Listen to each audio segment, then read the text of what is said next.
शिव कृपा से भगवान देवादिदेव महादेव की करुणा और उनकी उदारता से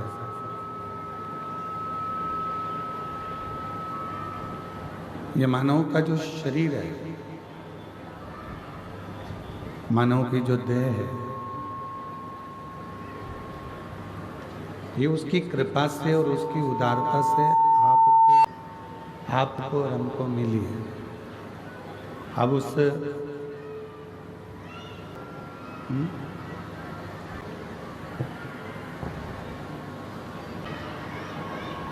एक तो बड़ी मुश्किल से मानव का ये शरीर, मानव की देह आप और हमको प्राप्त होती है, और उस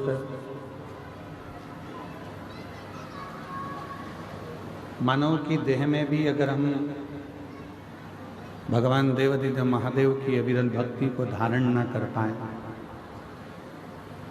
भगवान शिव की अविरल भक्ति को अपने जीवन में न उतार पाए, तो फिर वो मनुष्य की देह लेना, प्राप्त करना व्यर्थ ही चली गई। उसका फिर कोई मूल तत्व ही नहीं रहा।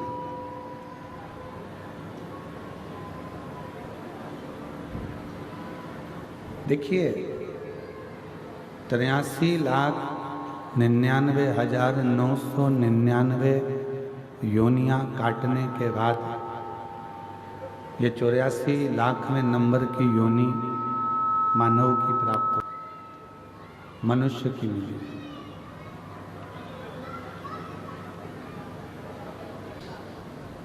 और बड़ी मुश्किल से प्राप्त हुई।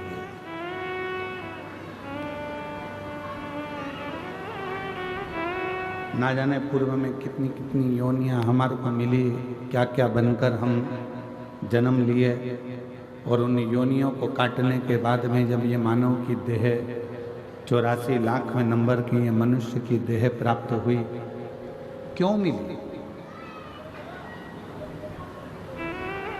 जब इतनी योनियां हमने काट ली, कभी हम पशु बने, कभी पक्षी बने, कभी जलचर बने, कभी थलचर बने, कभी जीव बने, कभी जंतु बने, कभी 83,99,999 योनियां जब हमने पूरी काट ली, और 84,00,000वें नंबर की योनि आपको और हमको प्राप्त हुई। उस 84,00,000वें नंबर की जो योनि है, उस योनि को भी अगर हम व्यर्थ गवा दे, रेंद्र राधे,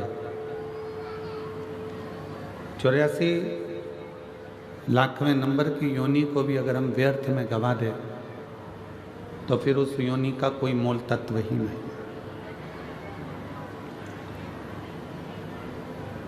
ना जाने कितने कितने हमने पूर्व में कोई पुण्य करे होंगे, सत्कर्म करे होंगे, अच्छे कर्म करे होंगे,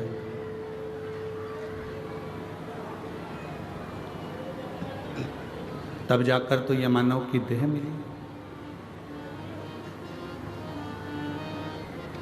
और मान लो उस मानव की देह को फिर हम गवा दे, व्यर्थ निकाल दें, फिर वापस वही जलचर, थलचर, वायुचर, ऐसे ही जीव जंतु पशु पक्षी की योनियां प्राप्त करते रहेंगे।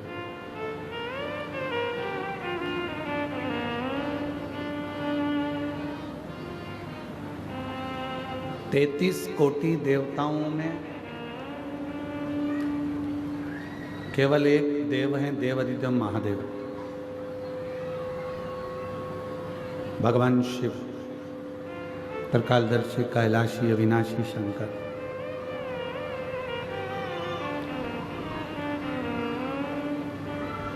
जो दुख में भी सुखी रहने की प्रेरणा देते हैं। तकलीफ जिंदगी में कितनी भी रहे उसमें खुश रहने की प्रेरणा यदि कोई देते हैं तो वह देव अधिदेव महादेव देते हैं। कंठ में विष भरा हुआ है तो भी उनके चेहरे पर प्रसन्नता।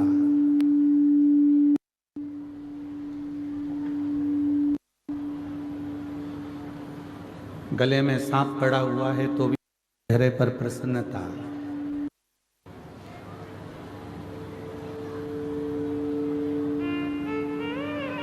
राधे तुम सेट करो थोड़ा।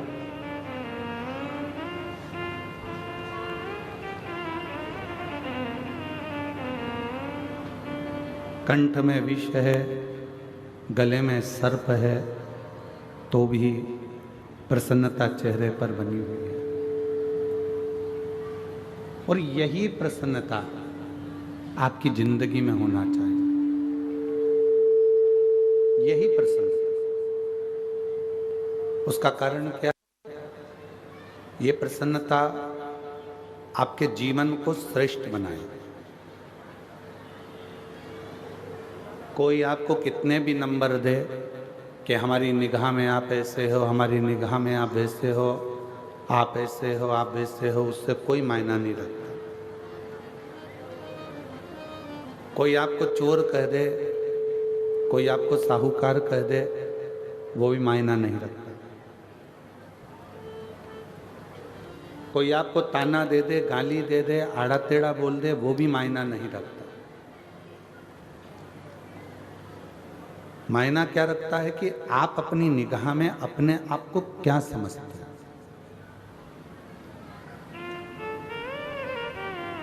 आप अपनी दृष्टि में कितने श्रेष्ठ हैं।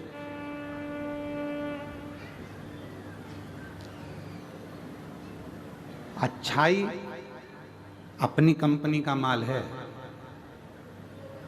सत्यता अपनी फैक्ट्री का माल है।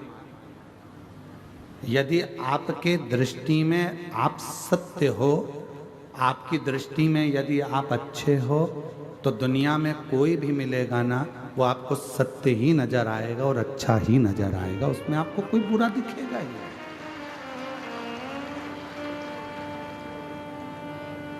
फिर उसमें कोई आपको बुरा नजर नहीं आएगा, आपको उसमें सब अच्छे ही दिखेंगे। उसमें कोई बुराई आप देख भी नहीं पाओगे। बुरा जो देखन में चला और बुरा न मिला कोई। फिर संसार में बुरा कौन है?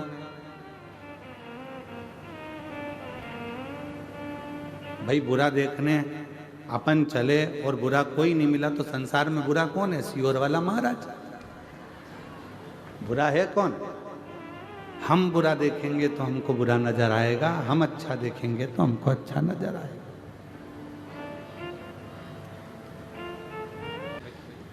ये दुनिया की रीत है। अच्छा संसार का व्यक्ति पचा नहीं पाता, इसलिए उसका एक काम रहता है कि कोई एक निंदा कर दे, उस निंदा पर हमें कमेंट्स करना है, उस निंदा को और आगे बढ़ाना है, उस निंदा को लेकर हमें चार चांद लगाना है। निंदा कर कर कर, निंदा कर कर कर।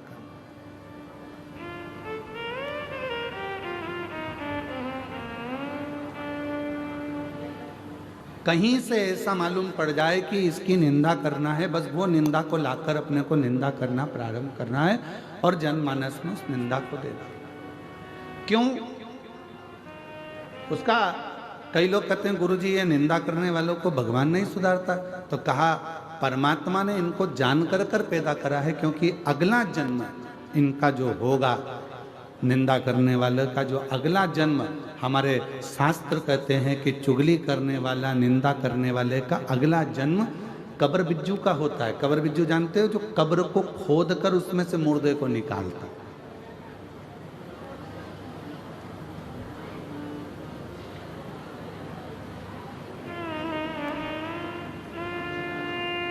कोई श्रेष्ठ कर्म करा जा। कभी अपनी जिंदगी में किसी की अच्छी बड़ाई करना प्रारंभ करो। कभी अपनी जिंदगी में आपकी दृष्टि में यदि अच्छाई होगी, आपको सब अच्छे नजर आएंगे। और आपकी दृष्टि में अगर बुराई भरी होगी तो पूरी जिंदगी आप बुराइयां ही ढूंढते रह जाओगे। चाहे अपने मोहल्ले में ढूंढोगे, मोहल्ले में बुराई ढूंढते ढूंढते थक जाओगे तो कॉलोनी में बुराइयां ढूंढोगे, परिवार में बुराइयां ढूंढोगे, परिवार में नहीं मिलेगी तो फिर सब दूर बुराइयां ढूंढते ढूंढते जब अपना गांव कम पड़ जाएगा तो दूसरे क्षेत्र में, दूसरे गांव में, दूसरे शहर में बुराइयां ढूंढना प्रारंभ करो। पर अच्छाई आपके पास में ग्रहण नहीं करता।